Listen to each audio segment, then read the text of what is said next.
Amish Devgan BJP का दल्ला है, अविशार शर्मा कांग्रेस का चमचा है, चित्रा त्रिपाठी सरकारी पत्रकार है, साक्षी जोशी कांग्रेसी है।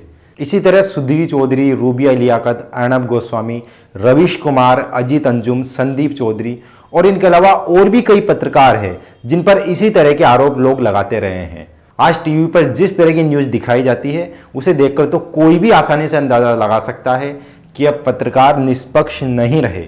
वे या तो सत्ता पक्ष के समर्थन में न्यूज़ दिखाते हैं या फिर विपक्ष के समर्थन में। कुल मिलाकर बात यह है कि पत्रकार अब बढ़ चुके हैं और इस वजह से लोग उन्हें बीजेपी, कांग्रेस या किसी और पार्टी के एजेंट के रूप में जानते हैं, क्योंकि वो काम ही यही करते हैं, किसी न किसी पार्टी के पक्ष में एजेंडा चलाते रहते हैं। हो सकता है मेरी इस बात से आप में से कुछ लोगों को तकलीफ हो, लेकिन माफ़ कीजिएगा, पत्रकार कोई भी हो लेकिन उनकी इस हरकत से नुकसान आपका ही है। चाहे वो किसी भी पक्ष का एजेंडा चला रहा हो, लेकिन इसका हर्जाना तो जनता को ही भुगतना पड़ता है। एक बार आप सोच कर देखिए कि आप न्यूज चैनल क्यों देखते हैं। जाहिर सी बात है, हर कोई न्यूज चैनल इसलिए देखता है ताकि उसे देश और दुनिया में क्या हो रहा है इस बारे में पता चल सके और कई सारी जरूरी अपडेट्स के बारे में जानकारी हो सके। लेकिन होता बिल्कुल उल्टा है। आप देखिए कि न्यूज चैनल पर आपको आजकल क्या दिखाया जाता है। जूता नीचे रखो अपने पहले। अब इस तरह की न्यूज, माफ कीजिएगा, इस तरह के एजेंडा को देखकर आपको क्या नॉलेज होती होगी। जाहिर सी बात है, कोई भी नॉलेज नहीं होती। इस तरह का एजेंडा वाले प्रोग्राम सिर्फ और सिर्फ हमारा एंटरटेन कर रहे होते हैं और बदले में हमें कुछ भी नहीं मिलता। लेकिन इन न्यूज चैनल्स को तो बहुत कुछ मिल जाता है। क्या? जब लोग इस तरह के किसी भी प्रोग्राम को देखते हैं तो धीरे धीरे उन्हें इस प्रोग्राम को देखने की आदत पड़ जाती है। और जैसा कि मैंने आपको पहले ही बताया था कि आज हर कोई पत्रकार अपना एजेंडा चलाता है, तो वो उस एजेंडा के जरिए लोगों को किसी एक पार्टी या पक्ष के समर्थन में खड़ा कर लेता है। और यही तो होने चाहिए, और इसमें वो कामयाब भी हो रहे हैं। तो एक तरह से ये उनके एजेंडा वाले प्रोग्राम की जीत है, जिसके बदले उन्हें ढेर सारा पैसा भी मिलता है और पब्लिसिटी भी मिलती है। और जिस प्रोग्राम को पब्लिसिटी मिलती है उसे और बढ़ावा मिलता है और एड्स मिलते हैं और इस तरह के और ज्यादा प्रोग्राम उनके द्वारा चलाए जाते हैं। क्या अंजू अब पाकिस्तान के फरेब में पूरी तरह से फंस चुकी है? तो ऐसे में यही सवाल खड़ा होता है कि क्या फिर इस तरह के टीवी प्रोग्राम देखने वाले चैनल्स को न्यूज चैनल कहना ठीक होगा? तो इसके लिए आप थोड़ा पीछे जाइए।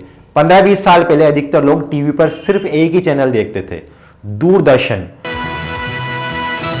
उस एक चैनल पर ही सभी प्रोग्राम आते थे, चाहे वह कोई टीवी सीरियल हो, cricket match, cartoon, movie, news या कोई और प्रोग्राम हो। न्यूज का टाइम होता था रात को 8 से 8:30 बजे, जिसमें पूरे देश और दुनिया की न्यूज सिर्फ आधे घंटे के अंतराल में दिखाई जाती थी।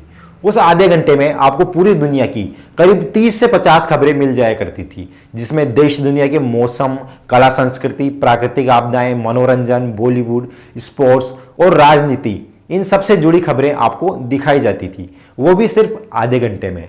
इसका फायदा ये होता था कि आपका ज़्यादा टाइम भी वेस्ट नहीं होता था और हर तरह की नॉलेज भी आपको मिल जाया करती थी। मैंने एक जगह पढ़ा था न्यूज़, NEWS, जिसका मतलब होता है नॉर्थ, ईस्ट, वेस्ट और साउथ, हर दिशा की जानकारी। यानी कि दुनिया के हर कोने में क्या क्या चीज़ें हो रही है, कौन कौन से इंसिडेंट हो रहे हैं, उन सब की जानकारी हमें देना। लेकिन आज के इन न्यूज़ चैनल्स को आप देखिए, क्या ये आपको इसी तरह देश और दुनिया की खबरें दे रहे हैं? जी नहीं, ये तो डेली किसी एक मुद्दे को पकड़ लेते हैं और दिन भर उसी के बारे में चर्चा करते रहते हैं। Don't be an anti-national. Don't be an anti-national. तो ऐसे में क्या इन्हें न्यूज चैनल कहना सही होगा? ये फैसला मैं आप पर छोड़ता हूं, नीचे कमेंट करके बताइए। आज इन्होंने न्यूज दिखाना बंद करके एक नया ट्रेंड चालू कर लिया है। ये एक ऐसी खबर को पकड़ते हैं जिसमें थोड़ा मसाला भी है, एंटरटेनमेंट भी है और लोगों की भी दिलचस्पी उसे देखने में हो।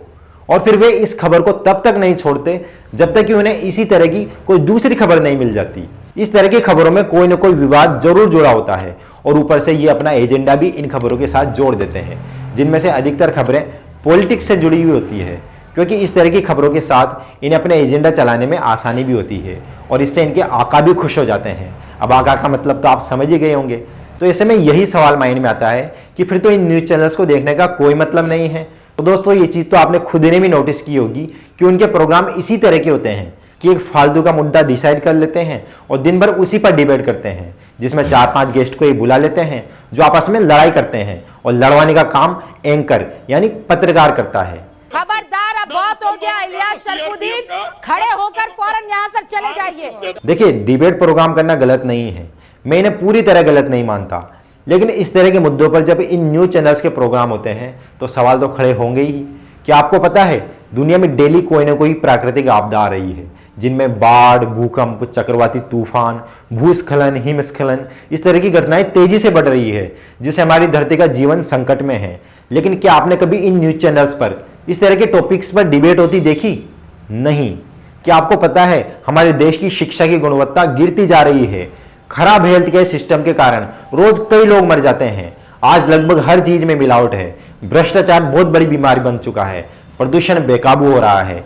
लेकिन क्या आपने किसी भी पत्रकार को इन मुद्दों पर बात करते हुए सुना? अब चाहे वह कोई भी पत्रकार हो जिसे आप पसंद करते हो, एक बार आप उसके पिछले 1 महीने के प्रोग्राम को देख लीजिए, आपको पता लग जाएगा।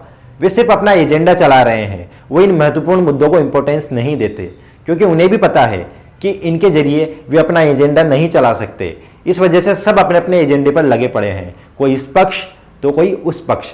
तो ऐसे में यही सवाल खड़ा होता है कि ये लोग ऐसा क्यों कर रहे हैं?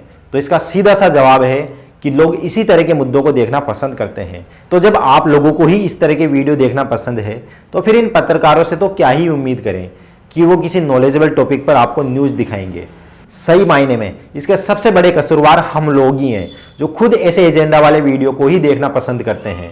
तभी तो जो लोग अच्छे टॉपिक पर वीडियो बनाते हैं उन्हें कोई नहीं देखता। मैं अवेयरनेस से रिलेटेड कई सारे वीडियो बना चुका हूं, लेकिन मजाल है कि 1000 लोग भी उन्हें देख ले, क्योंकि लोगों को फुर्सत ही नहीं है इन एजेंडा वाले वीडियो देखने से। आज ऐसे कई यूट्यूबर्स हैं जो लोगों को कई सारे महत्वपूर्ण मुद्दों को लेकर अवेयर करते हैं और नॉलेजेबल वीडियो बनाते हैं, लेकिन उन वीडियोस को कोई नहीं देखता, जिस वजह से उन पर व्यूज भी ज़्यादा नहीं आ पाते। अब व्यूज नहीं आएंगे तो उनकी इनकम भी ज़्यादा नहीं होगी, तो ऐसे में उन्हें मजबूरन अपना चैनल ही बंद करना पड़ता है, और फिर वे चाहकर भी लोगों को अवेयर करने का ये काम जारी नहीं रख पाते। तो मेरी आप लोगों से यही रिक्वेस्ट है कि इस तरह के एजेंडा वाले न्यूज़ प्रोग्राम से दूर रहें, और जब भी आपके सामने किसी महत्वपूर्ण और जरूरी मुद्दे से जुड़ा कोई प्रोग्राम या वीडियो आए तो उसे जरूर देखें और अपने दोस्तों तक शेयर करें।